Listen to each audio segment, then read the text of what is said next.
there's a draw to Kenya especially. It's this country has so much to offer, and you're going to see that over the next week or so, that you're going to go to the different properties, different camps, lodges, different companies, and each will be completely different ecosystems, different animals, different tribes of people, different landscapes.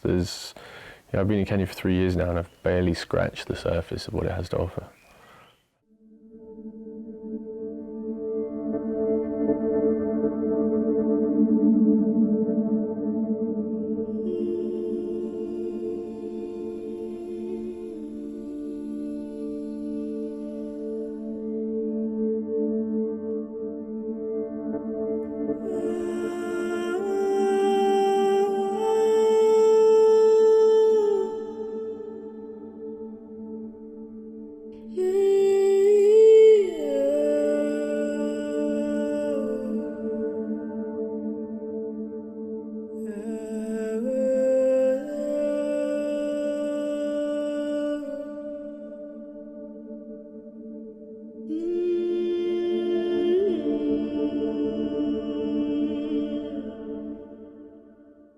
The idea behind the safari collection is to give both the independent traveller and the travel trade an almost one-stop shop, a totally different variety in 4 totally different locations. We want the experience to match the individual location and the area that the camps and lodges are situated in.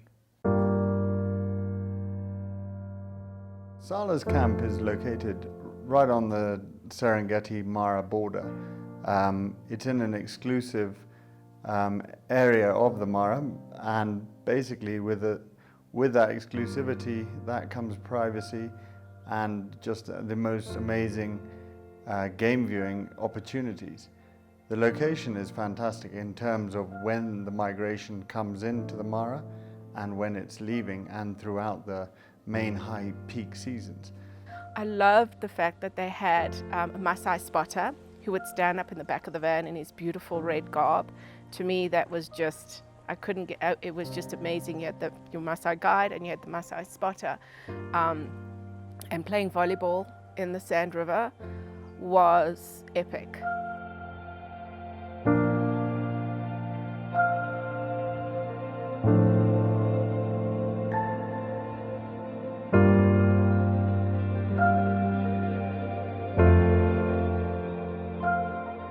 The idea behind Sasab is to create a very different and contrasting experience to that of Salas and the Masai Mara. Sasab is much more dry and arid, almost desert-like terrain. And what we tried to do there is give a very earthy experience, an experience that is very much in touch with the people, the Samburu tribe, the cousins of the Maasai. Sasab totally blew my mind. It's like nowhere else I've ever been, and I thought I was extremely well traveled. You can't really compare it to anything. The activities there are hectic, what they have on offer, because they've got the quad bikes, they've got the camel rides, they've got the most beautiful access to sundowner spots. I've done a lot of village tours, so in fact I was trying to avoid going to the village tour, and I'm now so glad I went, because it was probably one of the most genuine experiences that I've seen. And then the fly camp was just also another awesome evening.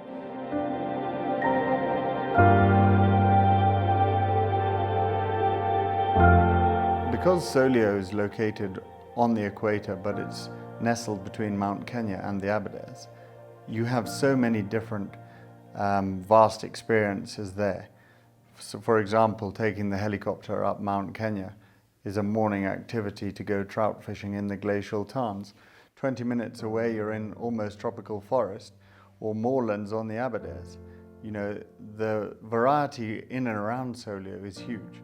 Apart from that, on the actual ranch we have great horse riding and cycling and walking, and you know, you can do as much or as little as you want at Solio. You know, the wildlife experience is huge there, and people tend to use it in the middle of their safari because of it's so easy and so quick. They also try and engage and go and see the community and the development projects, like the 2 new schools that have been rebuilt at Solio. What we're trying to do is get the people who live around this rhino reserve to understand the benefit of tourism and wildlife. Giraffe Manor in itself was built in the 1930s. It was then purchased by the Leslie Melville family, and in the 80s they translocated originally 6 giraffe from Western Kenya. Their space for the giraffe was being turned into cornfields. So this species of giraffe was on the verge of extinction, and so they brought the giraffe into Giraffe Manor as a breeding program. As an experience, it is wonderful to be right in the heart of Nairobi and yet almost feel like you're in the bush.